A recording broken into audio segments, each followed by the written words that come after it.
I'll say good afternoon to all my friends on the Creeker Facebook page. We'll be posting this video on the Creeker YouTube channel, and also we'll be posting it at the reloadersnetwork.com. If you're looking for a place to hang out, watch shooting videos, firearms related stuff, I suggest the Reloaders Network to you. It's a good place, a lot of good authors there, and a lot of good videos. I've learned a lot from going there myself. I was reading my Bible this morning, this being Thanksgiving. I was reading in the 95th Psalm, where it says, "Let us come before his presence with thanksgiving." I got to thinking about this day called Thanksgiving. Today, in 1789, George Washington proclaimed a national day of Thanksgiving. Now, this wasn't for the holiday, and he did it to honor the Constitution of the United States of America. And later, this date would be changed into what we know today as Thanksgiving. Today, I'm thankful for our Thanksgiving day, and thankful for the Constitution of the United States. In that, we have the amendments, and we have the Second Amendment, which is our right to keep and bear arms. It's been defined many ways by many different people, many different courts. But to me, it's the freedom to own firearms, to protect ourselves against all enemies, foreign and domestic. Many of you that's been in the military, you've taken that oath, just as I did. But I look back on my life and look back on the various firearms and the fact that I could own them and have a hobby with firearms I'm thankful for that. I look back when I started. I never did fool with firearms much when I was younger. Done a little squirrel hunting and things like that up till the time I graduated, but that was about it. Once in 1968, I went in the military. I was in the military till 71, and the firearms training I had there and the times that I used the firearms were things I remember, and it was a new experience to me. When I was discharged in 1971, I didn't fool with firearms much at all till 1973. And in 73, I took an interest to it, began reading some of the firearms magazines, and it sparked an interest in me, especially for handguns. The first handgun I bought was in 1973, the first new handgun I bought, and it was a Ruger, a single 6 Ruger, and I still have that firearm today. It was made in 1973. It's one of the first new model Ruger single 6s to come off the line. The old models, I don't have anything against the old models, but I cut my teeth on the new models, and I never quite could get used to the click, click, click on cocking the hammer. But anyway, this was the first new 6 gun that I bought.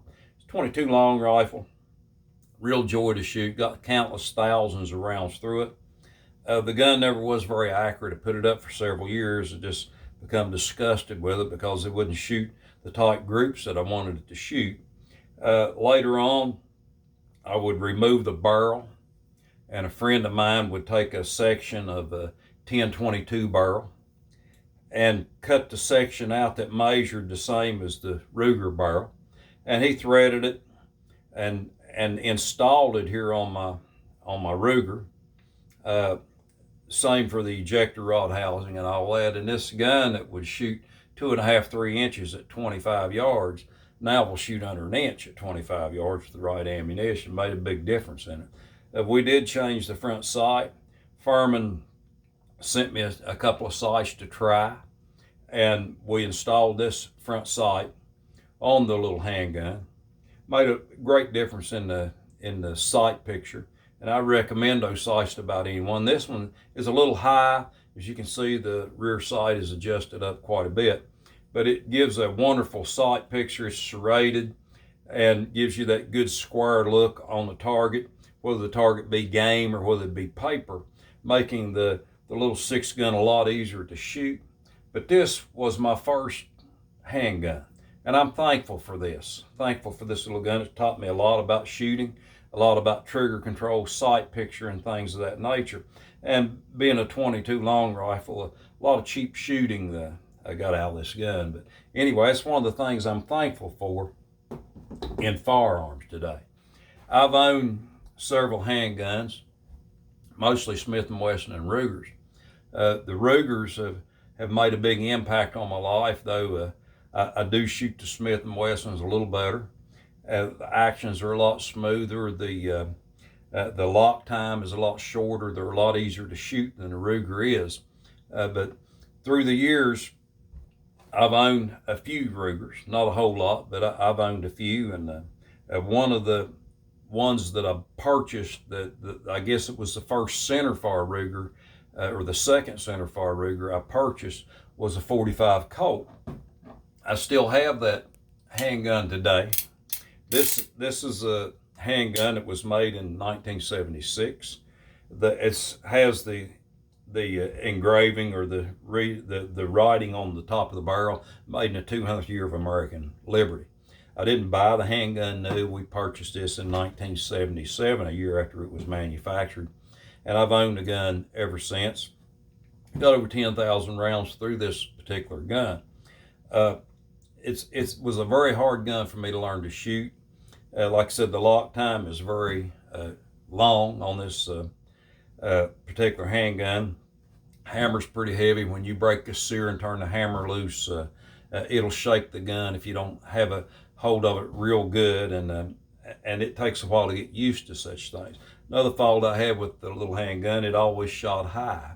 So I purchased a sight blank, and shaped it the way I wanted it. Milled the front sight off, cut a dovetail, and installed this sight. So it now shoots to point of aim, and much happier with the gun that way.